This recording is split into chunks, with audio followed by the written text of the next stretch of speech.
Oh, your sound is off. Okay. I was muted, everybody. What's going on, everybody? Sorry about that. All right, so on Raiken's channel. Anyway, all right, so it sounds pretty good, like we can all be heard here. All right. Let's tell them too. We are streaming on 2 channels right now. So right. Again, everyone on the Raiken Profit channel, sorry, I just unmuted it. But we are also streaming on the Bonafide Hustlers YouTube channel as well. We're in Las Vegas right now, and we're going to be talking about the 5 surprising or incredible ways that reselling can change your life. So do you want to just dive into it, or do you want to shout some we're gonna dive right into it because you know, you might be thinking these 5 reasons are the most obvious reasons. Well, these guys like started in reselling and they progressed into building a Facebook group and doing some other stuff, but that's not what we're going to be going over today. We're going to be going over some interesting kind of facets about how reselling changed our lives, and this is pre-green room building and all that kind of stuff. So I think number 1, let's go right to it. And number 1 is it really teaches you about the real cost of goods in the world. And what I mean by that is you can actually stand to save a lot of money, all right, by learning the art of reselling, because you get you come around a lot of amazing items in the secondhand market that maybe you would have ordinarily bought just firsthand, brand new, or like barely on sale, right? Making terrible decisions. I mean, it's not a terrible decision. There are way worse decisions in the world, but it's a pretty bad decision when it comes to, let's say, you know, every year you want to take a vacation or 2 and you go, well, I don't have the money for that. Well, if you're buying full price stuff, I mean, how are you supposed to get there? Like, how are you supposed to pay off your car early if you're buying full price things, right? It's true. There's so many different examples. I can remember when I was, I don't know, when I was 12, 13 years old, I used to always, you know, when you're young, you want to fit in and you want to have the nice clothes, right? And I had no clue, you know, the value of money or anything. And I remember always taking my mom down to a store called American Eagle and Abercrombie and Fitch. Right. You know, that was always like the most popular. That was like the in style clothing when I was like 12 or 13, which was what, 15 years ago or so. But I mean, $40, $50, $60 for a pair of jeans. And, you know, my mother, she was just a hairdresser, you know, just getting by. And I didn't know you can go to a thrift store and get it for $5, $2. So that's what it is, man. I mean, you have to wait around for it a little bit, right? But you'll come across that stuff more regularly when you look in the secondhand market. So absolutely will save you money on the back end because it'll prevent you from spending a considerable amount of money in the primary market, right? So anyway, so that's definitely number 1. I think it also, how do I want to say this? It allows you to, be patient, right? That's a good thing to have in life, right? So to be patient. What do you mean by that? Instead of just going out and having that impulse buy, you say to yourself, well, I remember when I didn't even want this item, I had flipped it before, you know, whether it's, you know, like, for example, I love Brooks Brothers button front shirts, the ones that have the little flying pig logo. Like, those are my favorite button front shirts. And I have a Brooks Brothers in my area, and that shirt goes for like $98 plus. I think the one with the logo is even more. And, you know, I have one in my neighborhood, and I was thinking about going there, but I'm like, why would I do that? I know if I'm just patient, I will come across one. It might take a while. You might not get the exact color you want or whatever, but at the same time, if you're saving saving $98 on a $100 shirt because you found it for $2 at a garage sale or a thrift store, you know, some of these thrift store clothes, like you talk about this Brooks Brothers thing. Yeah. How many times have you gone to a thrift store and seen the dry cleaning tags on these shirts? They're perfectly starched. Always Brooks Brothers too, for some reason. Always the nice stuff, yeah. So it definitely is one of those things, like it teaches you to be patient with your money, which is very important because anywhere you look, people are trying to take your money, right? Sales this, sales that. Wherever you go, there's always convenience stores around. There's always a billion ways to spend money. But if you remain patient, right, and you shop smart, I think that's definitely one of the things that I think reselling taught me a lot. Let's ask the audience, because for me, clothing, I love clothing. I like to look good, and you know, I love wearing the Ralph Lauren stuff as well. Let's ask the audience on the Bonafide Hustler channel and on the Raiken Profit channel, what's something that you're patient for, that you know, that you won't go out and buy because you know that you will have another chance to find that item. For me, it's always the clothing. For you, I'm gonna guess for you, it's probably like sporting stuff or RC cars. It's definitely sporting stuff, RC stuff, even video game stuff sometimes, you know. If you wait enough, or if you do enough searching, you can find it in the secondhand market for considerably less than what you would have bought it on new, you know. So that brings us to our second one real quick. Yeah, Team Time Coons is saying Traxxas. Yeah, you're right. And there are a lot of things closed. Yeah, trading cards. Toyota right? cars. Yep, Toyota cars. Although I don't think you'll find one at Goodwill. Hoodies and polos. Yeah, you can find some great hoodies and polos at garage sales and thrift stores. So, and toys, books, and ties. So yeah, everyone's got their thing that makes them, that they're willing to be patient for, right? And you can find it in the secondhand market. Number two, that I like a lot about, how reselling, or an incredible way reselling has changed, I think, my life, your life, I already know this, but is that it teaches you how to always search for a better deal, right? So what do we mean by that? Well, I'm not sure what the angle is, but I mean, when you go to like a store, you always could like negotiate, right? Yeah. Or a garage sale, like even like doing retail arbitrage, you can, talk to a manager. I don't know what angle you were going at, but it teaches you how to by socializing and making friends with people, and he's actually been running a really cool experiment behind the scenes in the Green Room Life Facebook group, where you're doing a 30-day kind of like challenge to get to know like a new person every day, and that's actually opened up the door for you in terms of like just today. Didn't you get like a free coupon for a burrito by talking? Yeah. But the same thing happens, getting better deals in terms of reselling and just stuff in general when you talk. Is that what you were going towards? Yeah. So like, you're always searching for a better deal, whether it's like coupon stacking or negotiating with people, stacking discounts any way possible. That's the real way it is to shop with or have smart money, right? Because it's really easy to just be impulsive and just buy something, or just think like, okay, well, that's the rock bottom that the dealership's going to do on the car, so I would just better go. But what if you researched it? What if you negotiated better? What if you knew the MSRP? Like, what if you knew some of these things? These are very powerful things, and it makes you smarter with your money. And the smarter you get with your money, the faster you can pay things off, and the better life you can live, essentially, right? I mean, a lot of people are sitting there like, well, I don't understand how, people go on all these vacations a year and stuff. It's because you have to be smart with your money. So anyway, searching for a deal, I know for example, College Picker, he's one of our business partners, and when it comes down to anything, he's always on Amazon Prime, or he's on this other one, Silver something deals. I don't know. There's Slick Deals. Slick Deals, yeah, that thing. And so he knows like all these places to get electronic stuff for like way under. And it's the same stuff you can go into Best Buy and pay like 30% markup for, or you can just be patient and maybe you get it in 5 days or 2 days. Yeah, researching is huge. I mean, we live in a world now where obviously going on the internet, you're going to typically get a better deal, but you got to know how to navigate the internet and how to look for deals and how to research and comparative sales. So eBay has helped me a ton with studying and researching and sold listings and stuff. So that's big right there. Somebody actually mentioned, it was a really good comment. Reselling had actually helped them with, I don't know if you could pull up that comment, with social anxiety. This guy's beating us, man. He's on number 5.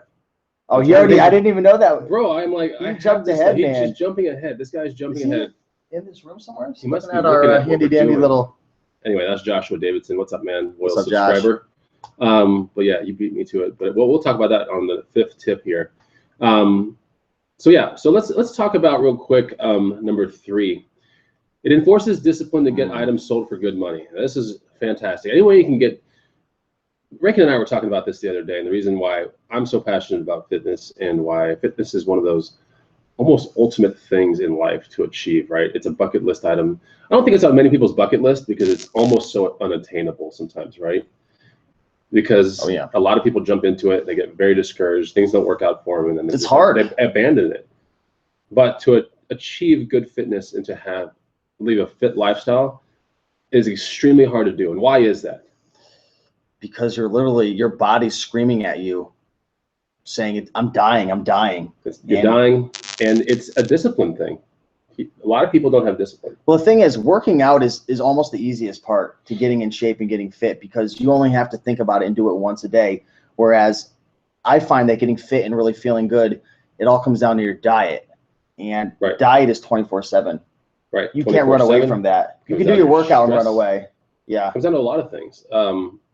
But to make it all come together is very, only very disciplined people get these amazing results. So now we can roll that into reselling. Like, you might be thinking, what's the tie into reselling? I don't get it, right?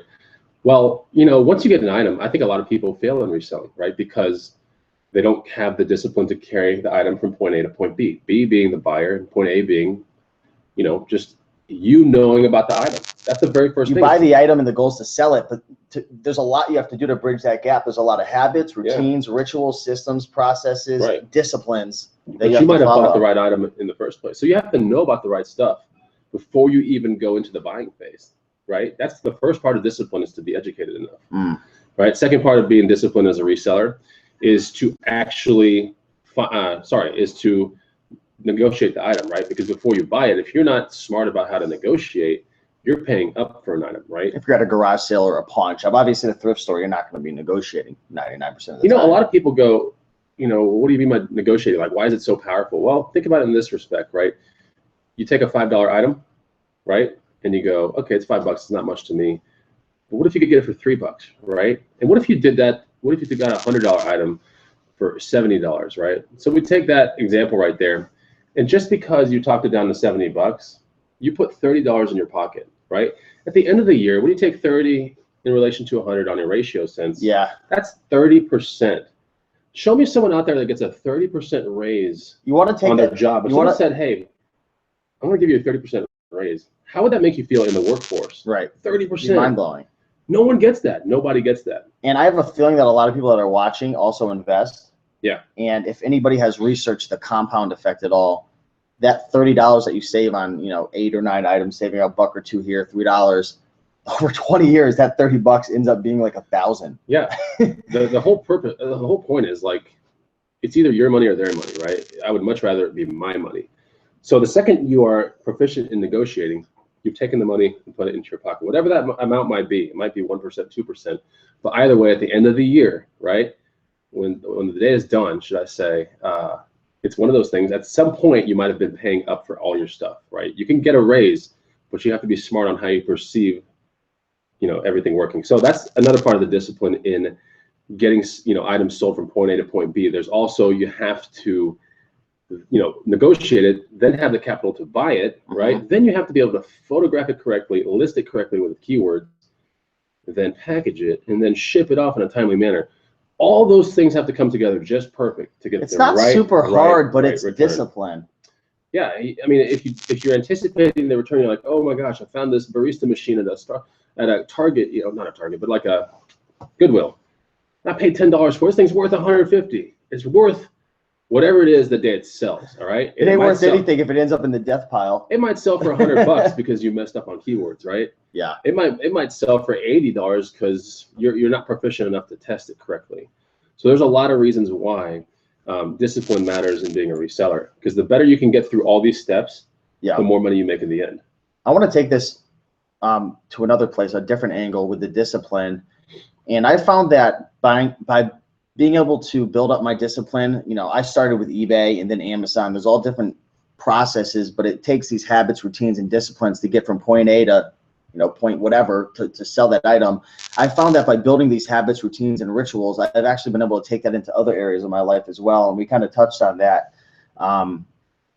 Especially with fitness, you could take these disciplines into relationships. You could take them into all different areas of life. I mean, it's almost like you're building this part of your character by reselling. Like, it surprised me. It really did. Like, I used to always quit everything. Like, I never finished what I started. And, by starting reselling, it's opened up the doors to so many things. And I feel like it's really helped to build up my character, reselling, with the disciplines to follow through with what I want to accomplish and whatnot. I haven't been perfect, right? Part of our discipline was to put it all in a content creation standpoint to you guys. Like, that was part of our discipline. Like, a lot of you guys out there that are resellers that maybe don't have a YouTube presence, never had to shoot the videos to show the people what you bought to get a following.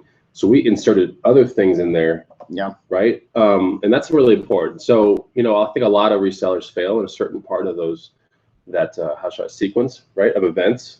And there's nothing wrong with failing, but if you keep failing and you're not cognizant that you're failing, that's not good. It's good to fail, but if you're not cognizant on how to turn it around, then all you're doing is failing. So that's not good, right? It's okay to fail. In fact, failing is a good thing if you do it repeatedly, but you're learning. Failing can mean different things to different people, right? I mean, you could be making $1 million a year, but you want to make 5, right? And you're capable of it, or you're making 200 a month.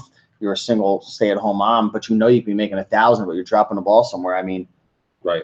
This isn't a competition. Like, I want to be 100% transparent and straightforward. Like this, you know, everyone's in a different place, right? And you've got to look at the mirror, look into the mirror and go against yourself, compare, you know, your results from yesterday against today and last month versus this month. It's not a competition versus us over the next guy. I mean, we're over here at ASD at a trade show, and there's sellers here who are doing 5 million, 10 million.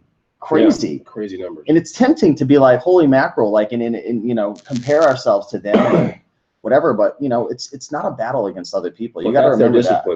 I mean, not everyone can do it. Yeah. So they found out, you know, point A to point B in Amazon FBA with the volume that they're doing is quite complex, right? And a lot of people probably want to emulate that. But the problem is the most disciplined individuals or teams of individuals will get those $5 and $10 million years, you know? Yeah. Not everyone can get it, right? You have to be disciplined enough to understand how it works. Speaking of discipline, you know, one discipline that I found is that my audience is pretty disciplined. You know what they're disciplined to do? They're disciplined to hit the like button. And here's the thing. I'm looking at Raiken Profit. We have two screens right now if you're just joining in. There's one, you're looking right here, hi, Raiken Profit. And over here, which Raiken Profit can't see, it's the Bonafide Hustler audience. And you've got 95 people watching live, only 19 likes. And I've got 92, no, actually 102 now with 31 likes. Who's got the stronger, disciplined audience? I don't know. I want to see. What do they have to do, man? I think my little cheddar crew is going to pull through just fine for me. So I'm not even going to ask you to do what you know you need to do. There's a lot of hustlers over here. You know, Ryan Pickens just said that he had never completed anything, and now him and his wife have been reselling for 6 months. That's pretty disciplined. I think the Raiken Profit, they're already up to 40 likes. You're only at 32, man. My cheddar crew is strong. I know my cheddar crew. It's huge. It's huge. Oh, man, I just got 2 dislikes, and you have 0. Darn. Yeah, so we have to subtract that off of yours. You know what? You guys might be thinking, like, why do likes matter so much? You know, on an analytics sense, it's kind of fun. It's competition and stuff. But honestly, it shows us that you guys like the content, right? That's important. And that you guys support us. You know, without any of this, I mean, without you guys, like, we wouldn't be here, right? So, you know, definitely thank you. We would have never even met if it wasn't for YouTube. Like, there was a time where I was a subscriber and you were a content creator.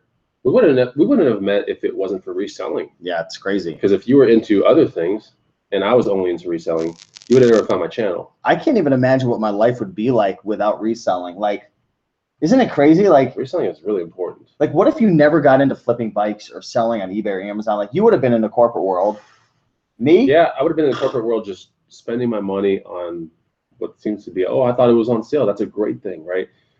You got to buy smart, man. You got to be smart. And I probably wouldn't have known about that secondhand market very well. So the hustling has really taught me a lot about the secondhand market. It's taught me a lot of patience, which is crazy because, yeah, my wife recently got a, not a new car, but we bought a used car. And it took me like a whole month of researching every day, you know, and all this kind of stuff. Like, we could have pulled the trigger like most people within a week. Yeah. She really needed a new car, like really bad, you know. But me, I'm just like, no, it just doesn't feel right. It doesn't feel right to pull the trigger so soon, you know. So did a lot of research and finally got something that we both kind of semi-agree with. So cool, man. Anyway, let's go to number 4. All right. My cheddar crew's at 49 and you're at 54. My cheddar crew's coming. Close, I'm telling you. They're creeping up, man. I didn't even tell them what to do, and they know what's up. So my cheddar crew is representing very hard right now. Man, your arms on the table make it look like an earthquake, like level 5 is happening to my computer. You notice that? Seriously, look at that, dude. It's like the twist. Man, you trained me well in the gym, man. They're just getting so powerful. They're just, it's all your fault. This show's about to go south. Anyway, let's talk about number 4. What I like about number 4 and how reselling has changed our lives in incredible ways or surprising ways is that it is a good, controllable source of income. What I mean by that is, if you're working for someone else, you work really hard. You might get a tiny little raise at the end of the month. Like, oh, you did a great job. Like, here you go. You work really hard in reselling and you understand the whole point A to point B and what needs to be done. You make good money. There ain't no ceiling. There's no ceiling. That's right. There's just no ceiling. There's no cap. You don't have to wait for the bonus. You make your bonus. Because the ceiling is when you like don't have any sleep and you're dead. But yeah, essentially there is no ceiling.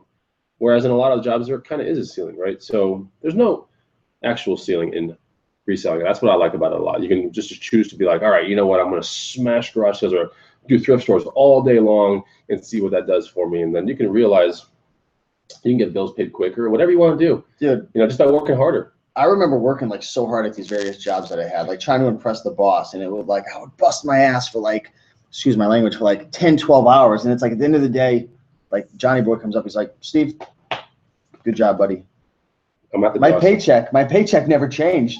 Oh, really? Never changed. That's the thing about it, man. I worked harder, but the paycheck never changed. I mean, obviously, you know, it takes time in, you know, different jobs, right? But you work harder in your reselling business. Yeah. You see the results much quicker.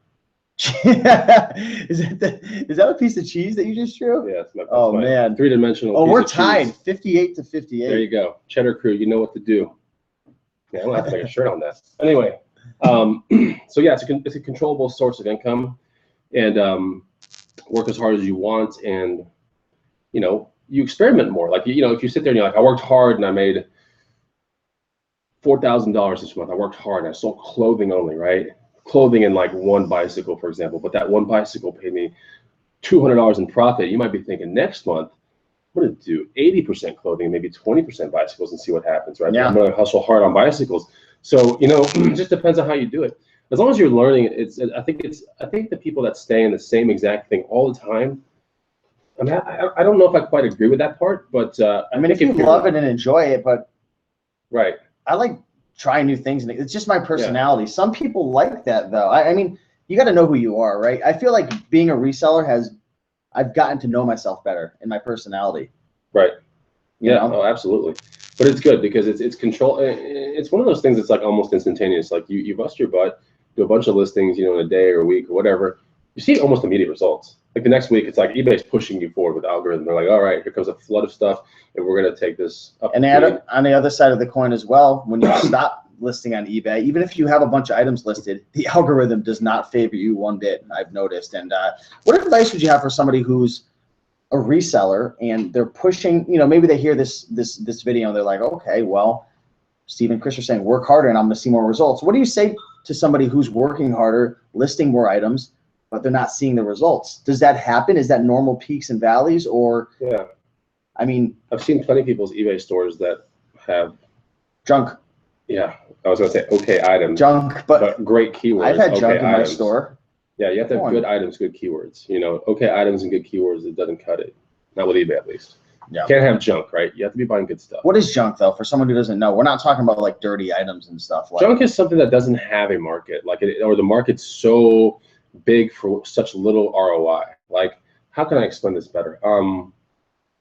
What's something that's like, let's say like the earring market, right? The earring market. I don't know much about. I don't either, but I'm just trying to say something that's like sells so many things on eBay. And you know what? You might come across a lot of earrings, and you're doing a listing for each pair of earrings, and you're thinking, oh, they're earrings, and they feel heavy, and they're great. You list a bunch, and they're only going to get you $5 at best, right? But when you search a particular earring, there's like 100 sellers on it, right? So easy to get lost in that mix. More than likely not going to get $5, maybe you get $2 each one. And sure, I don't think it's right to do it that way. I think the better way is to get proven items that are in the $50, $100 category that you can easily source for $1 or $2 to $5 at a garage sale or thrift store that have strong markets, right? Strong proven markets with not like 5 billion. It's okay to have 5 billion sellers in a market, especially on eBay, because if you've got a good item with a good colorway, for example, like, you know, polo jackets, for example. Yeah. You put polo jacket into eBay, how many results are going to come up? If you hit the, tons. You know, I want to see what's sold in the past 90 days, you're going to have a ton. But if you have a certain one and you do the right research, you can make really good money. I want to say, you're talking mostly for the people who are a one-man show. Like if you have employees, you can sell cheaper items because you're not going to have to put yourself into the time equation of photographing, listing, shipping. You know, if you have employees, you can definitely go sub $10 items. Yes. But most people watching aren't going to have employees. Right. 95% aren't going to have employees. That's true. So I just want to put that out there. I see 14 Emelina right here saying thick market. That's good. I've been training my crew to understand thin and thick markets. So that's really interesting that you said that word, because that's actually a stock trading term. And so back in the day, I was a trader, and that's one of those terms that we use, thick and thin markets. So cool. And 14 Emelina, you're definitely listening to my content. Thank you so much for the support. Let's go to number 5 real quick. And number 5, Joshua Davidson beat us to it, but we're going to kind of go over it. And I do want to say thank you to all the people that are watching right now. And by the way, I love people that are smart, okay? Because as I was drawing this 3D piece of cheese, I put some holes in it, and then I realized, wait a minute, it's like Swiss cheeses that has holes. Like Swiss cheese has holes and everything. So then I started doing the little like grate marks, you know, like yeah. And then I put it up here, and someone was so like had so much attention to detail that they figured out there's no way cheddar can have holes. And I knew that when I was drawing it, I was like, damn, they're gonna. I didn't think someone was gonna figure it out, but someone figured it out. We got smart people on my feed. Anyway, so we know what to do when we see this right here, and then maybe I'll make it into something one day. You know what to do. I'm not even gonna tell you what to do, but you know what to do. Show everybody over here. They're probably curious what is going on here. Bonafide Hustler has got the Cheddar Crew. I got the Cheddar Crew. So number five, what is that, man? Number 5. It's actually on the back of the Cheddar Crew thing here. It keeps you social and walking. So you know, Joshua Davidson earlier in the comment feed said, you know, it keeps it. What is it about the social anxiety? Anxiety. That's what it was. Because when you stop talking to people, like I've had times where, like, you know, I'm on camera a lot, and you know, I talk quite often, but sometimes when I'm in public, I like to stay to myself and whatnot. But I mean, the more you talk to people, the easier it is, and the less uncomfortable you feel. Like I feel like you can't relate because this guy's like a social butterfly, I promise you. But I've had it where, you know, I'm not out and interacting much, and I've even felt a little nervous at times at ASD because I haven't been really to conferences much. Maybe I don't go out as much as you do, but once I started talking to a lot more people and getting in conversations, like you loosen up. But like for me, the first couple of people I talk to, like I'm nervous. I don't know why. Yeah. I don't have anything to be nervous about, but it's just. Do you remember how many people were like, I'm so done. Like pawn shops are so scary to me. Yeah. Remember that when you were building your book? I used to be terrified before I even got into them. Pawn shops are definitely one of the more scary type negotiation deals out there. I mean, it's right up there with like maybe car salesmen and stuff, but you know, it keeps you, reselling is incredible because it keeps you social, it keeps you walking, right? It keeps you social in the respect that you're negotiating, you have to negotiate to get a good deal, or else you're just going to pay what the asking price is, which a lot of times in reselling could be a really good deal anyway. But like I said, if you want to get a raise every year, if you want to do better, then negotiate, all right? That's what you got to do. The other thing is, you know, retail arbitrage. You ever done a fourth quarter with FBA? Pre all the restrictions and all that crazy stuff. You ever done a fourth quarter and just, man, that talk about walking, man. Walking, like relentless amounts of walking. Especially when you find an item and you're like, all right, I'm hitting all 10 targets. I mean, that's just what it is. I mean, there's a lot of walking, and same with garage sales, a lot of walking. Check your phone, because you had just your wife had introduced me to the app on the iPhone. It's called like the health app. It comes and you can actually see how many steps you've walked. And I was surprised that some days I was walking like 4 or 5 miles. I believe it. I think a good amount of miles. You know, people should out there should be like, oh, what's a good amount of miles? We're talking about this app now. Like, what's a good target every day? Honestly, like somewhere between like 13 and 17K. So, and not being on a horse, okay? Because if you're on a horse, it's like 4 steps per anyway. But yeah, something like, you know, 12, 17K, and it doesn't sound like much, but get on the app. On the Samsung has it too. I think it's like Samsung Fit, and then we have the iPhone Health one. Yeah, that's an important app to get out there, and it gets you kind of competitive. Like, you know what, I'm gonna park a little further, and then walk in a little bit longer. You know, so yeah. But anyway, keeps you social, keeps you walking. I think it's a really important thing, because even here at ASD, we have people that are, you know, they're introverts, right? Yeah. But here at ASD, you can't be an introvert. You have to start talking. So we see a lot of people that are kind of introverted, just chatting it up. And then when you're around like-minded people or a family atmosphere with resellers, I mean, you kind of see that there's not a single person that can just be silent, because everyone's asking. And you know, questions. And when you get out and like there were, here, I'll give you a real life example. There were a lot of green room members the first day who were like, you know, I don't know what to say to the wholesalers, the reps, right? You know, the Chinese reps and all that. Like, I don't know what to say. And then they were talking to other people in the green room and realized, well, hey, you know, last year I went and I got a bunch. And you start to realize, okay, well, if they can do it, why can't I? And then you watch them and you see them do it. And I mean, you get comfortable, right? They're just normal people. Everyone out there is just a normal person. And in our mind, we work up all these ideas that aren't even true. So, I mean, the more you talk, reselling, negotiating, you know, talking to managers, like, there's one thing I see you doing all the time, and I do it as well in my thrift stores. Get to know the people, talk to them. You even at Costco when you were there, people were coming up to you, hugging, and you know, I always go and I shake the hands of the managers and stuff, and just makes you feel more comfortable. You get better deals, and you know, reselling. You know, you have to treat people with respect. I think it's when you talk to people, you're gonna realize that they're people that are above you, below you, whatever, and it doesn't really matter who they are. What matters, I think, ultimately is that you respect these people, right? You respect yourself, you respect them, and it opens up a lot of interesting doors. And reselling is one of those things where you get to be around a lot of people. When we were at Austin, Texas, garage selling, you know, I got to meet a person last Saturday who I'd been to his garage sale last year, and just because I was talking to him, he pulled out some other CIB video games from his like vault in his house. He's like, oh, well, since you're into retro video games, I got something you might be interested in. But, you know, I would have never got to that conversation had I not just started talking to him about his house values and where he lived, and you know, how I appreciated, you know, or what was the house appreciation in that neighborhood. Just random stranger, you know. So definitely keeps you social, keeps you walking, and makes you find some pretty cool video games too, man. Is that Christian Pace? Yeah. I was nervous last year at ASD. This year I made 3 deals. Yeah, there you go. So, you know, I remember, do you remember earlier today we were having some fun and we were looking at our first YouTube videos that we posted? Jeez.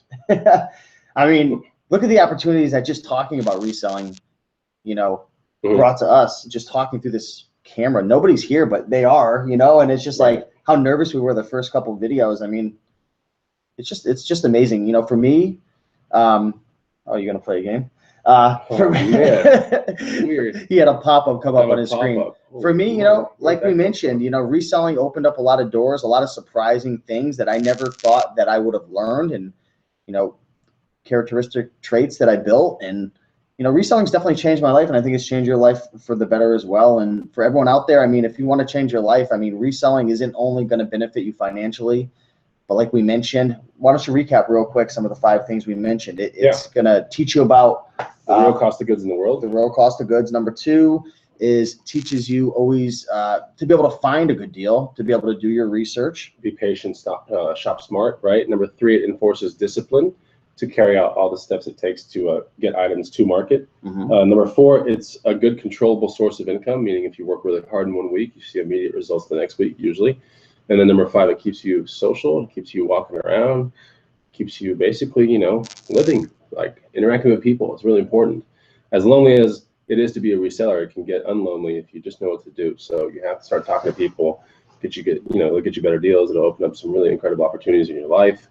Yeah, if you don't open up your mouth, I mean, how are you supposed to even get the better deals? How are you supposed to move up? You know, you have to speak. So anyway, we have a question right here. Thrifty Treasures saying, hey, Chris and Steve, where are all the Vegas pictures? We're taking video right now. We have a fair amount of videos. So we're having a lot of fun out here. And yeah, we are live from Las Vegas. But thanks for watching this show. Thank you. Thank you.